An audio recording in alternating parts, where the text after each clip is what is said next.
Well, with more on Parliament's return and opposition priorities, we're now joined by Andrew Scheer, the Conservative House Leader, and Peter Julian, the NDP House Leader. Welcome back to the two of you. Good to see you. Good to be with you. Listen, Mr. Scheer, I'll begin with you because, we just spoke with Karina Gould. The Government House Leader says your party will get an opposition day soon. So I'm wondering two things. First and foremost, do you understand what she means by soon? And two, is it guaranteed that the first motion that your party will raise will be a motion of non-confidence? Well, the expectation is that soon would be sometime in the first couple of weeks back. So if we don't get it in the next couple of weeks, we'll start to raise the alarm that this is yet another broken promise. As to your question about the nature of that, we've made it very clear that Canadians have a choice. They have a choice between the NDP Liberal plan to hike the carbon tax up to 61 cents a litre, which would be devastating for the economy, to continue doubling down on failed crime policies that unleash dangerous offenders into our communities, and a home building program that doesn't build any homes, or the Conservative plan to axe the tax entirely, keep dangerous criminals behind bars longer, and build the homes. Our message is, let's give Canadians that choice as quickly as possible. Let's let Canadians choose between the Liberal NDP plan to keep hiking that carbon tax, keep destroying our economy, or the Conservative plan to lower that tax and allow Canadians to keep more of their hard-earned paycheck. Mm-hmm. So that's what we'll be pushing for, and we'll be doing that through a motion of non-confidence. We hope that the NDP were serious about ripping up that agreement, and that means that they will allow Canadians to pronounce on which direction they want the country to go in.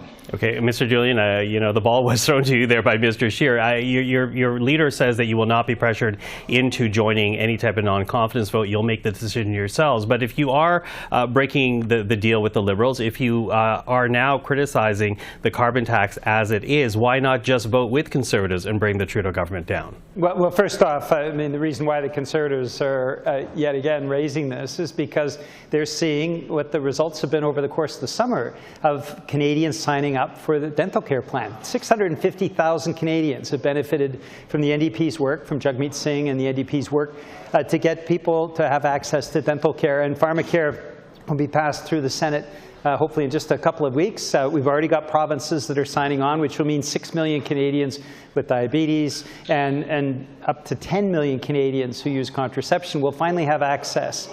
This will make a big difference for people that are struggling to make ends meet. We don't take our instructions from Pierre Poilievre. He's got the terrible judgment.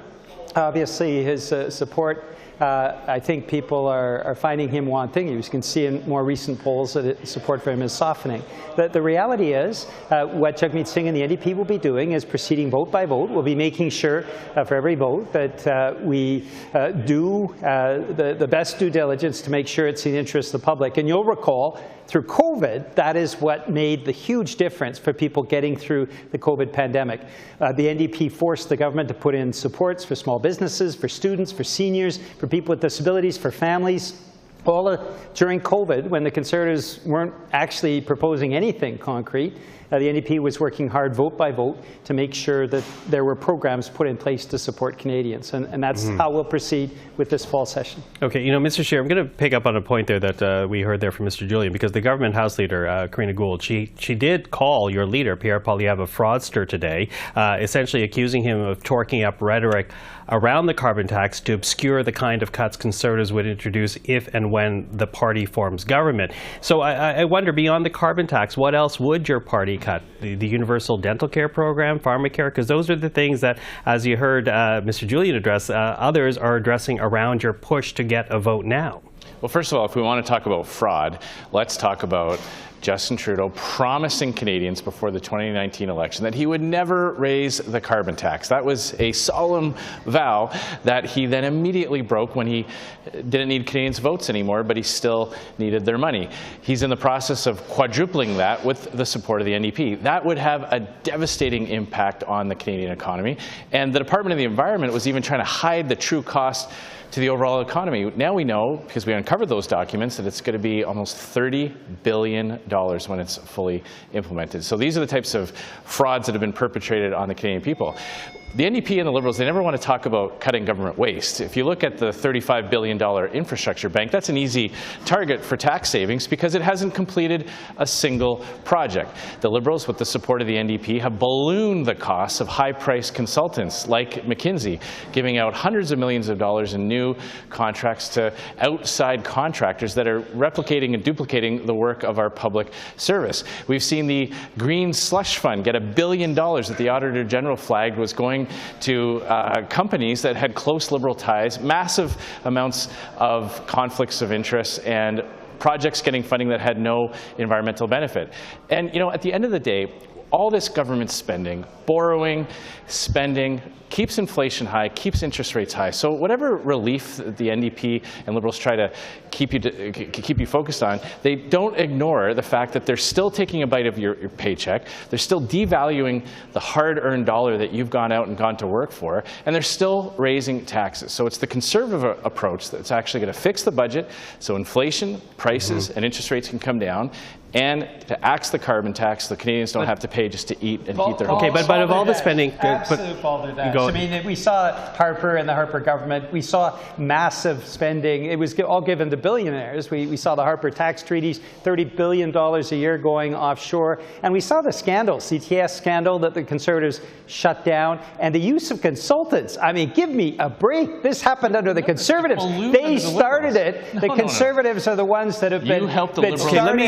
Let me jump in. Let me jump in, though. Let me jump in. Mr. Julian, the bottom of each of these problems. Okay, let me jump in, though, because I hear what you're saying, Mr. Julian. But, when you list out the things that you would, for example, save money on, Mr. Scheer, does that mean then that you as your party in government, would not touch universal dental care, would not touch pharmacare, would not touch childcare? Is that what you're saying? That the cost savings would be in other areas, not in those areas which, the Liberals and NDP say are in jeopardy if you become government? What we're saying is that every time we talk about fiscal restraint, getting the government's borrowing costs now, do you know that Canadians now spend more in taxes than all other necessities combined, like housing, like food costs, clothing, and raising their children?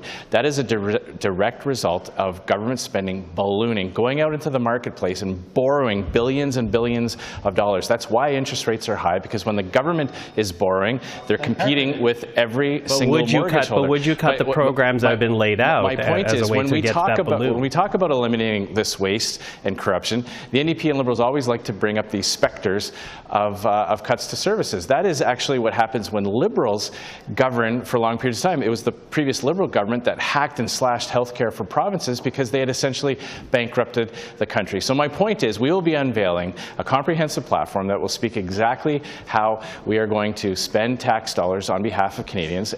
And for right now, we are concentrating on the waste, mismanagement, and corruption that the NDP are helping Justin Trudeau get away with.